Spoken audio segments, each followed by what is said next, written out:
Right, so what do we have in here? So this is my 1950 Ford Prefect E493A, and I've had it on charge overnight. So it's not been run for quite a few weeks, so I just wanted to make sure the battery is nice and healthy. This is running off a 6-volt positive earth system, which is what it had originally, and I have no intention of ever changing that. However, it does have electronic ignition. So when I've got a vehicle that is 6-volt and originally was 6-volt and it hasn't been changed to 12-volt negative earth and it's not got an alternator, I like to keep it original because that's what it had when it came out. And the thing is, all the dials, all the wiring, even the bulbs and everything, they all run off 6 volts. And I find 6-volt systems work perfectly fine as long as everything is set up. So in my eyes, changing it to 12-volt is unnecessary and superfluous. Now we'll have a proper look around the car in a minute, but I'm going to close it. Now, what I love about this car was designed in the 1940s, and there are even earlier examples of the Ford Prefects, but you got these spring mechanisms over here which hold the bonnet up, so you don't have to faff about with a metal pole. It just holds itself up, way ahead of its time. And just to close it, I'm going to go down like this, boom, and then the hood ornament here, bonnet ornament, I guess we'd call it. That is how you open and close it, so it can't be locked, but maybe the 50s were a more trusting time. Right, so we're going to go for a genuine cold start here. So what have we got in here? So I'll go for these controls when we can see a bit easier, but I'm going to turn the ignition on, and I've got the choke, which should hold itself out, but it doesn't, so I've got my trusty peg. Right, so I've got my peg in place there, and then I've got a pull start, so it doesn't have a button for, like a push start button or turning of the key. It's a pull start, so hopefully, let's see if we can go. It's not run for a little while, so it does have to drag up some fuel from the fuel tank to fill up the carburetor. There we go. Haha, beautiful.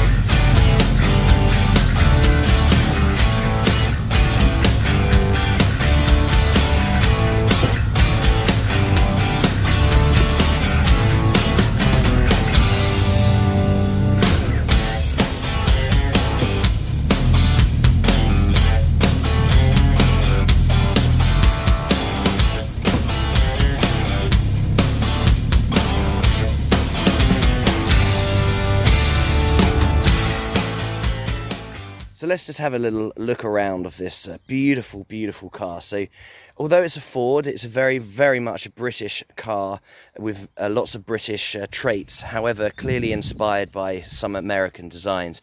But the British Ford division was designed in the UK by Brits, made from British metals, assembled in British factories, and sold in this country and exported all over the world.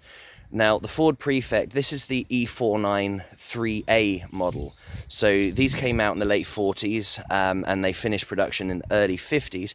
But Prefect was used before this design and also afterwards. So the design changed quite a lot over the years. This is what a lot of people would call the sit up and beg model. So it has a few of the more pre-war traits, which I'm going to talk about more a bit later on. So under the bonnet, oh hello Chester, we have a 4-cylinder side valve engine, and it is a thermosiphon cooled system, which means it does not have a water pump. So this is very typical of a pre-war car, even though this is actually a post-war car. As I mentioned earlier, 6-volt positive earth, and it's very straightforward. So there's a few things that have a lot of archaic designs when it comes to the motor industry, particularly for the 1950s. So lots of pre-war things on this. You've got this little hatch here, a little vent, sometimes called a smoker's hatch, because you can open that and cause a little bit of airflow, because of course everyone was smoking. I mean, if you look inside, you've got these little ashtrays on both sides. And if you can't see where you're going because there's so much tobacco smoke, you can just crack one of the windows open slightly and the airflow will just vent that out. You've also got these external hinges, so the motor industry did away with these eventually because Aesthetically, not so pleasing, I guess. Not great for aerodynamics, doesn't matter on a side valve car. And also, it was reported that they would quite often rust quite badly. So, let's have a look on the inside. So we have this beautiful bench seat. Now, the earlier cars had these, the Ford Prefects and various other cars. And later on, I think it was a year later or two than this model was made, they went to individual seats, because if I jump on in, if I was a short driver and I had to move the seat all the way forward to reach the pedals, your passenger would also have to move all the way forward. Also, when you're going around corners, not that these cars are great at sharp cornering, but you can find yourself kind of sliding along the seat. So on the dashboard here, we've got a fog light. That is an aftermarket part that someone has put on there. And we've got our ignition. This is just on or off. So you can see the ammeter just moving there. So on or off, it doesn't start the car. As you know, that is the pull start there.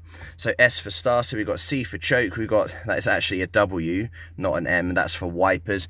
And then we've got D for dashboard lights, which you wouldn't be able to see in this light anyway.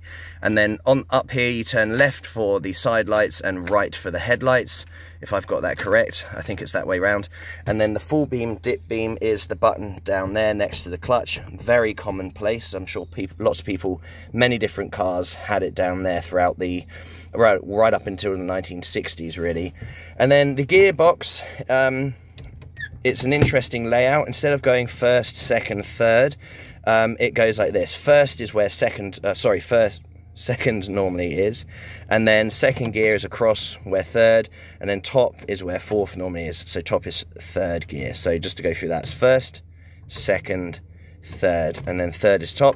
And then when first normally is, that is reverse, so all the way forward. So typically, if people aren't used to these cars, they get in it to drive away and they go, oh, I'll go into first gear here, and the car will start moving backwards. So that was a very normal layout for the time, and it's amazing how quickly you adapt to it. I love having first gear. It just makes sense to me. I don't know why. I just find that this gearbox layout really nice. And then down here, you've got the handbrake, sometimes called the umbrella handbrake, because it's like an umbrella handle, just pull it out like that. We've got the speedo here. I like it's got the white line for where 30 is the most likely speed limit you're going through, so you can just see in the corner of your eye if the needle is in line with that there. We've got a clock, which is actually electric. It doesn't work. I've never had it working, and maybe at some point I'll tinker around with it and get that working. Got the ammeter here. This car isn't actually charging at the moment, which is why I had it on charge as well. So if I turn the lights on, for example, you can see it goes into a massive discharge there. And then got the fuel gauge. So it's quite a simple interior really, and you've got this beautiful, beautiful dashboard. This is made of Bakelite, which was very modern at the time, and all things like televisions, if you could afford to rent one of those, or you had radios, all sorts of things were made from Bakelite, always nicknamed Breakalite, because it is incredibly brittle, and once broken, if you were to glue it back together, you can always see the lines, so you don't want to damage the Bakelite. It's the same with these window frames actually. These are all Bakelite, and you've got this little lip here for actually closing the door, and I'm always worried about that breaking off, but it does seem to be quite tough. But the window surrounds are all in Bakelite. You've got some really nice Bakelite, the way that they've molded it there to curve with the shape of the windows and everything. Absolutely gorgeous. And then in the back here, we've got this beautiful bench seat, which nice and wide, very nicely sprung. It's quite deep, and when you sit back there, it's like sitting on a sofa. Really, really comfy, and actually quite ample leg room. I'll show you. So I'm 5'11", nearly 6 foot, but if I come back here, I can fit very comfortably. As long as I sit far back on the seat, look at that. I've got a nice amount of room. You can't exactly like stretch your legs out, but it's a very comfortable position. And I find the back seat of this car is one of the most comfortable I've ever had any car I've owned, that's for sure. And you've got these nice little armrests here. It's very, very bouncy. You are sitting above the rear wheel, so it is really bouncy when you're going along, but it doesn't kind of throw you around and like bang, bang, bang. It's very smooth. And I love this really tiny rear windscreen that it's got. That's really funny. You can't see a whole lot out of it. I kind of have to be like, yeah. But one of the reasons for the small rear windscreens that at least I've been told about, is with other cars, particularly on some models like much earlier than this, you didn't really have full beam, dip beam, and it could be a bit blinding, so less light coming through. And there's loads of cars, I think the Ford Pilot, which was a bit like this but considerably larger with the famous flathead V8, they actually had sometimes little blinds that went down that you could close. And I've even seen some cars, I'm not sure if it was a Ford or not, where you had the blinds and the cable went along towards the driver to the pillar here. So when you're driving along, you could actually open or close them depending if you've got someone with bright headlights. You definitely need that nowadays with all these idiots with those stupid LED lights that come down the road. It's like... So let's have a look at some of the other features outside. We've got little ashtray, just to point that out, so you can smoke in the front or the back, of course. So, oh, there we go. It's a shame this car doesn't have suicide doors, but never mind. It's got, it's still got that kind of pre-war design. It's got the remains of the, you know, the running board and the big wings. So you can see that this is really taking its inspiration from the more of the pre-war look. I was actually told by a friend of mine when I was an apprentice that these cars were old-fashioned when they were new. So in the boot, we have the very small amount of space. We've got my tools there, and then under here is where the spare wheel is, and there's a little clip that you open which will allow you to take this shape. You can see that line there. This whole thing comes out, and then the spare wheel comes out of there like a piece of toast out of a toaster. Oh, cracking toast, Gromit. And one of the things is, because this doesn't really have a boot, if you imagine the boot of a Morris Minor where it would come out and go like that, essentially, a lot more space, but this one flat, and of course you've got the rear seat in there like that, so very small amount of space. But it wasn't uncommon for people to have devices where essentially you could either drive with the boot completely open and have your big trunk suitcase hanging out there, or they'd be closed like this, and it would be a shape that kind of goes along the top. And if you look at some of the other cars of the time, their boots were actually more like that, but this one still has that minimalist approach. And here's one of the things people often say, is this a convertible? Is that a sunroof? The answer is no. This is actually, at least to me, more interesting than that. This is a canvas skin, and it doesn't come off, it doesn't roll back, it's not a sunroof. So post-war Britain, there wasn't much money going around in the motor industry. Not much money in anywhere. I mean, they were still rationing at this point, even though the Second World War had ended. And one of the things is, for every car that they made, if it was a full metal skin on the top, that was a lot of metal that they could actually do without. So by replacing it with this cheap canvas skin, each car, they were able to lower the price of it because they were saving money on the metal for actually building these cars. So it was a way of cutting costs. Now, you might criticize this car for that, but one of the things is Ford was still trying to make new cars, albeit quite old-fashioned for the time, but so people could actually afford them. And I think that is actually quite commendable, because at the time we don't have money, but Ford said, not a problem, we will find a way so you can afford a car. I'll give you another example. So if I open the bonnet again and get in there, well, I'm not going to climb in, but down here we have the oil filter, okay? Now that was an optional extra. So the car didn't necessarily come with that. You'd have to pay extra for it, which meant either that has been retrofitted by someone, or whoever bought this car brand new thought, actually, I do want an oil filter. That kind of goes without saying nowadays. You wouldn't expect a car not to have one. They also use this is really cool. This is vacuum tank, okay? So that has a partial vacuum inside when the engine is running, and it's for the wipers. So I'm sure many people are aware of vacuum wipers. So there's no electronics there at all. So it runs from the, essentially from the suction, causing the vacuum in there. And depending on what speed you're doing and what gear will dictate what speed the wipers go. So you don't have much control over that. So another thing, this car wouldn't have had a radio. It's a bit early for that, particularly for the British motor industry. But even later on, let's say moving to the late 50s into the 60s and so on, radios would have been an optional extra. And then one other thing as well, this car doesn't have a heater, and plenty of cars did, but that was still an optional extra. So if you were going to buy, say, the cheapest car available in post-war Britain would have been the Ford Pop, the Popular, which is basically the two-door version of this. Smaller, made in exactly the same way, but that was so super minimalist. But the Prefect, this one, I'm not surprised that it's got an oil filter, because if you were absolutely on your bare bones trying to buy a car at the time, you wouldn't have bought one of these. This is the upmarket of the working class cheap car. This one has 4 doors instead of 2. So it's a little bit better. You have to be ever so slightly more affluent, shall we say, than the person buying the Ford Popular. But if you're going out and buying something like a Morris Oxford or a Riley or, God forbid, a Rolls-Royce or a Bentley, then you wouldn't be seen dead in a Ford. Now, I just wanted to kind of talk about the styling of the car. I remember going to a motor museum with my mum once and seeing cars like this, and I was always amazed at how tall the bonnets were. And I remember my mum saying, oh, it's a status thing back then. But it's not really, because if I go under the bonnet again, do you remember I said there's no water pump on this? So it's thermal siphoning.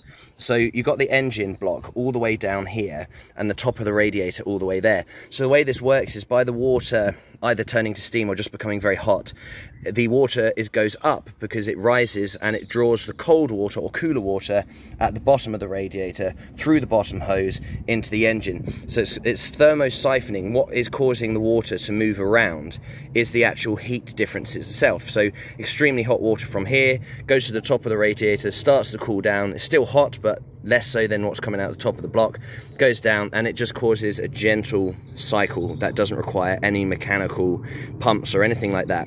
Fine for vehicles like this that were never running particularly fast or hot, but later on when engines became larger, and particularly when you got to overhead valve, you needed a more efficient cooling system. So these can overheat on really hot days, but it's not overly likely. But you need that big height between the bottom of the top of the block and the top of the radiator there to cause the biggest drop possible for the increased cooling. So that's why the bonnets on these were much higher. Nothing to do with status, sorry mum, but you were wrong. It's actually to do with the cooling. Now, for everything this car does have, you may notice it's missing a couple of things at the front, and it's also missing them at the back. So those are reflectors, they are not indicators, which is what we are missing. Those red lights there, they merely serve as side lights and brake lights, because this vehicle doesn't have indicators, but it does have these, and I'm sure everyone knows where I'm going with this. These are semaphores or trafficators. So, of course, traditionally, when you were driving an old vehicle, you'd indicate right, you'd indicate left, you'd indicate slowing down and all of that. But this is the late 40s into the 50s. We're getting very modern, I'd like to point out. So we are not going to be using arm signals. Instead, we are going to be using our semaphore arms. So if I turn my ignition on, and you see this switch here on the steering wheel, left and right, okay? So if I'm going to be turning right, all I need to do is, oh, hello.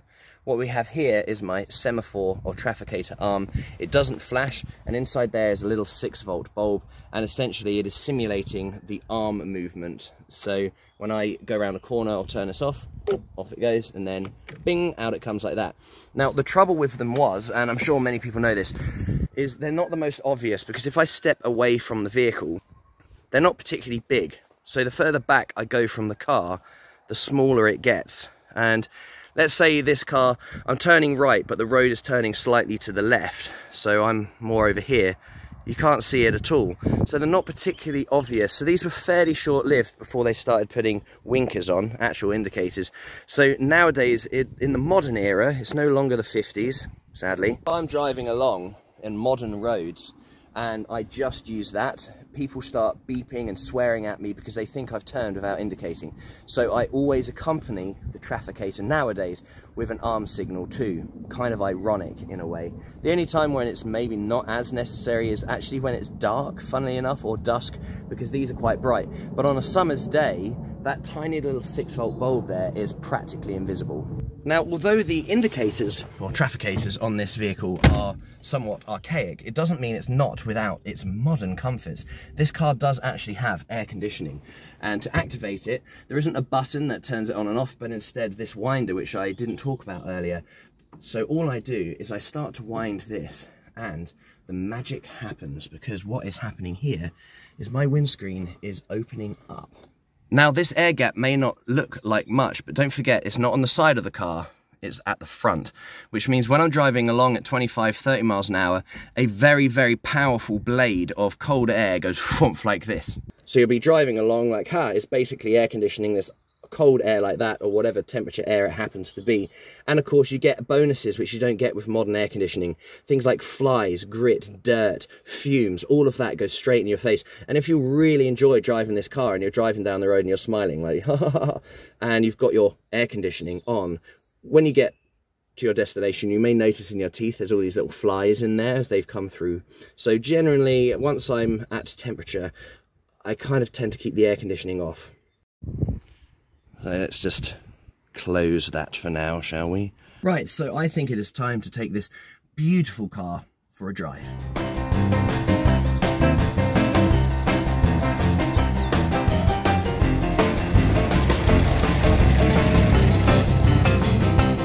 Now, just while I'm still on private land, this track which I'm going down is incredibly rutty, and it's quite entertaining taking this car down here because it bounces around like crazy, because the spring system on this are leaf springs, and they're transversely mounted, which is a cool design. But basically it means that instead of the impact being taken on either side, the car will actually tilt almost like a boat on the waves.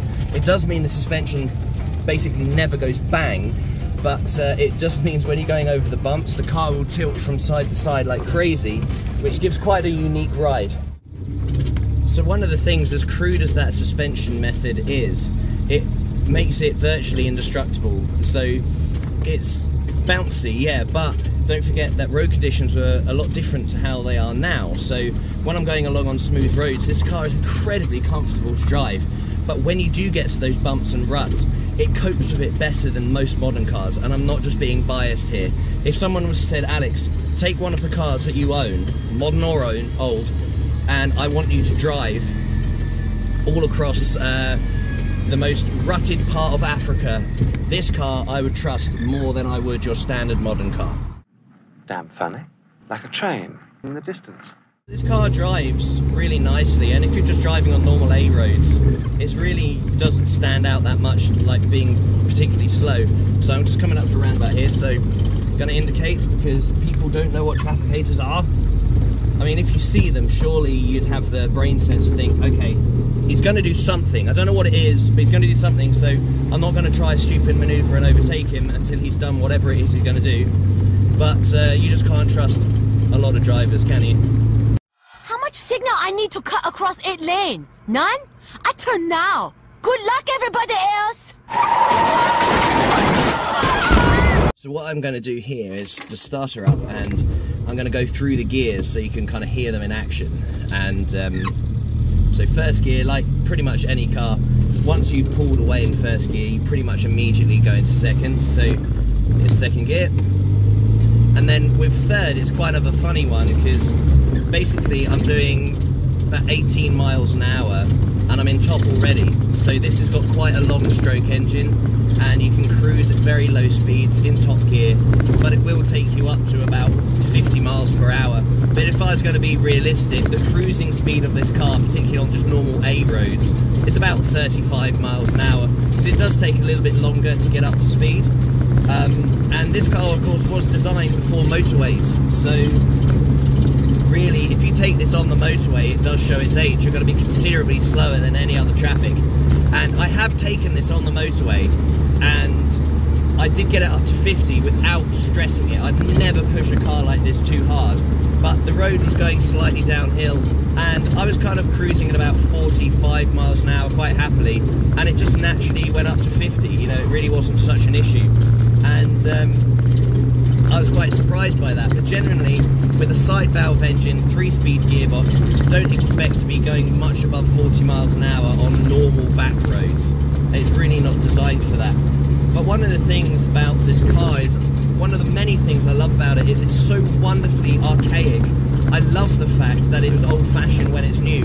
Although this car was made in 1950 and they continue to make this model of car into the early 50s, you are driving a 1930s car. There is nothing about this car that makes it 1950s. Everything about it is a pre-war design, down to the mechanics, the structures, the suspension, the way that the body is put on the chassis, the gearbox layout, the controls, the handling. The steering is very, very old-fashioned. So if I was to compare this to one of its counterparts of the time, would be the Morris Minor. So the Morris Minor, that was my first car, that had rack and pinion steering. It had independent suspension, so the rear suspension was still leaf springs, but they were in line, not transverse. So it had two at the back, resistors, there's one at the front and one at the back, or one set I should say. And on the front of the Morris Minor, it had the torsion bar suspension, so very different to this. But it's the rack and pinion steering, which is kind of the point I was making, that this car has the old-fashioned pushrod type steering, and it's very similar to what I had on my Austin 7, for example, and that was a genuine 1930s car. So everything about this is so wonderfully old-fashioned. And you know, within the same decade, like the 1950s, you go from a car like the Ford Prefect and the Popular, all of that kind of thing, Ford Anglia, and you also get the Austin 7 or the Austin Mini 7, which of course became just the Mini. So the classic Mini, also designed by Alec Isagonis, who did the Morris Minor, that had a transverse engine, front-wheel drive, completely revolutionised the motor industry, making cars like this seem even more archaic when they're only coming up to, say, 10 years old. So this car is really the last example of the British motor industry hanging on to what happened before the Second World War. But again, I'm going back to that point about the reason that this has that canvas roof is Ford were trying to make cars that people could actually afford to buy. And that was a really wonderful thing that they did. So rather than completely redesigning and modernising everything about their cars that they were selling, they kept them simple. They basically only changed a few aesthetic designs to make them look more contemporary than just continuing to bring out the external headlight cars and all of that from before the war years. Because if they had redeveloped them and modernised everything, then the cars would have simply been too expensive to buy for the working class. And anyone that could afford a more upmarket car probably wouldn't have bought a Ford, because they still had the days of the Model T. You know, the Model T was a working class car. And sure, the Prefect, this is a more upmarket car, but it's definitely posing to be more upmarket than it actually is. Because at the end of the day, it is a Ford. So what is it like to drive on modern roads? Well, as I keep reiterating, it's a very old-fashioned style car, but as fun as it is, and I really do mean fun, like I never get bored of driving this vehicle. And but if you were to compare this to either something more modern like a Morris Minor, or let's just say a modern car, it's going to feel extremely slow compared to what you used to. Only having 3 speeds as opposed to 5 or 6. And the steering, you cannot go around corners particularly fast with this, and it wanders all over the road. Combining that with the transverse leaf springs, it tends to wander a little bit, and when you're going over bumps and things, you're constantly readjusting the steering. You know, this is the kind of car that you really have to drive and really be in tune with it. It doesn't do anything for you. And to be honest, those are all the reasons why I love it. And it might be some of the reasons why someone who isn't used to old cars might find this a terrifying ride. I've just pulled over just to take a moment to really look and appreciate this car, you know. Really have a nice look at it and just think, this is a wonderful example of British motoring of a time gone by. And this example of car is not seen particularly often. It's very rare you see cars like this out and about. You know, classics are often old Minis, Morris Minors like I've mentioned, and more upmarket cars and classic sports cars. And a lot of people are considering the 1970s, 80s and even 90s now to be the kind of vintage era. And things like this are very much getting left in the past. It's all very well seeing cars like this in motor museums, and it's great that they are in there because it will preserve them, but there's something about being able to reach out and touch cars like this and drive them and enjoy them and keep them on the road. You know, I'm not saying go out and buy one of these as your everyday driver, but if you've got the space and you can keep one of these indoors, you know, in a garage when it's raining, when the summer comes, you and your friends or take your children out, whatever, you can have so much motoring fun in a vehicle like this. And there's so few of them being kept on the road, you know. Go side valve, go simple, it's cheap to run, insurance is like next to nothing, very good on fuel. I adore this car. Well guys, I hope you've enjoyed this video about my Ford Prefect. This is one of my favourite cars. I first discovered the Ford Prefect back when I was an apprentice mechanic, and one came in, back then they needed MOTs, and the old boy John, he was really negative about it. He's like, oh, they're slow and they're uncomfortable and they're old-fashioned, and I just fell in love with it. I thought it was the most beautiful car. That one had a bench seat as well, actually, and I asked if I could take it to the MOT, and it's the first time I'd driven a car like this. You know, the closest I got was my Morris Minor. And when I got back from the MOT, John was like, oh, how was it? And I was like, oh, it was slow and it was uncomfortable and it handled appallingly. And he's like, yeah. And I said, and I loved every second of it. And he was like, argh. So I've always loved the Ford Prefect E493A. And I'd love to know if you guys have any comments, if you either had one of these or know someone that's had one, or cars like it. I love talking to you guys. Any kind of memories about this kind of thing in the comments, or what you thought of the video. I'm always happy to hear what people have to say. So yeah, I just hope cars like this, these beautiful old side valve pre and post-war cars, I hope they don't just get confined to the history books where they're just going to be in museums. It'd be great to see younger people taking an interest in vehicles like this and keeping them on the road and keeping them cherished and keeping them running.